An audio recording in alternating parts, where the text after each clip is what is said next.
ഒരു കുഞ്ഞി കഥ പറയാം.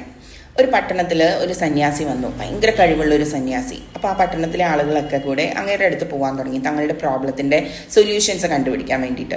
ഓരോരുത്തരായിട്ട് ആ പ്രോബ്ലം പറഞ്ഞു തുടങ്ങിയപ്പോഴത്തേക്ക് ഈ സന്യാസി പറഞ്ഞു, നിങ്ങൾ അവരവരുടെ വീട്ടിൽ പോയിട്ട് നിങ്ങളുടെ എല്ലാം പ്രോബ്ലത്തിൻ്റെ ഒരു ബണ്ടിലാക്കി ഇവിടെ കൊണ്ടുവരാം, എന്നിട്ട് ഞാൻ പറഞ്ഞു തരാമെന്ന്. അങ്ങനെ എല്ലാവരും വീട്ടിൽ പോയി അവരവരുടെ പ്രോബ്ലത്തിൻ്റെ വലിയൊരു ബണ്ടിലാക്കി സന്യാസിയുടെ അടുത്ത് തിരിച്ചു വന്നു. ചിലരുടെ അടുത്ത് വലിയ ബണ്ടിലായിരുന്നു, ചിലരുടെ അടുത്ത് കുഞ്ഞു ബണ്ടിലായിരുന്നു, മീഡിയം ബണ്ടിലുള്ള ആളുകളും ഉണ്ടായിരുന്നു.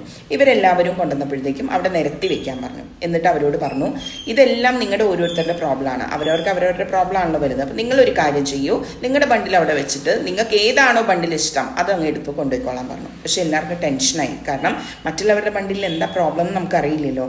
അവരവരെന്ത് ചെയ്തു, ഞങ്ങൾക്ക് മറ്റുള്ളവരുടെ വേണ്ട എന്ന് പറഞ്ഞ് അവരവരുടെ ബണ്ടിൽ അങ്ങോട്ടേക്ക് എടുത്തുകൊണ്ട് പോയി. ഇതിൽ നിന്ന് എന്താ നമ്മൾ മനസ്സിലാക്കേണ്ടതെന്ന് അറിയോ? എല്ലാവർക്കും അവരവരുടെ പ്രോബ്ലം തന്നെയാണ് വലുത്. ഈ പ്രോബ്ലംസ് എന്ന് പറയുന്നത് ജീവിതത്തിൻ്റെ ഒരു ഭാഗമാണ്. അതിനെ ഫേസ് ചെയ്യുക എന്നുള്ളതാണ് നമ്മുടെ ഉത്തരവാദിത്തം. വലുതായിരിക്കാം, ചെറുതായിരിക്കാം, മീഡിയം ആയിരിക്കാം, പലർക്കും പല രീതിയിലുള്ള പ്രോബ്ലമാണ്. മറ്റുള്ളവരുടെ അടുത്ത് പോയി അതിൻ്റെ സൊല്യൂഷന് തിരയാതെ സ്വയം ഇരുന്ന് ചിന്തിച്ച് അതിൻ്റെ സൊല്യൂഷൻ കണ്ടുപിടിക്കുക എന്നുള്ളത് തന്നെയാണ് നമ്മുടെ ഉത്തരവാദിത്തം. മറ്റുള്ളവരുടെ ജീവിതത്തിലേക്ക് ഇറങ്ങി നോക്കുമ്പോഴാണ് നമ്മളൊക്കെ എത്രയോ ഭാഗ്യവാന്മാരാണെന്ന് നമുക്ക് തോന്നുന്നത്, അല്ലേ? അതുകൊണ്ട് അവനവൻ്റെ പ്രോബ്ലത്തിൻ്റെ സൊല്യൂഷൻ അവനവൻ തന്നെ കണ്ടെത്തുക. Happy morning.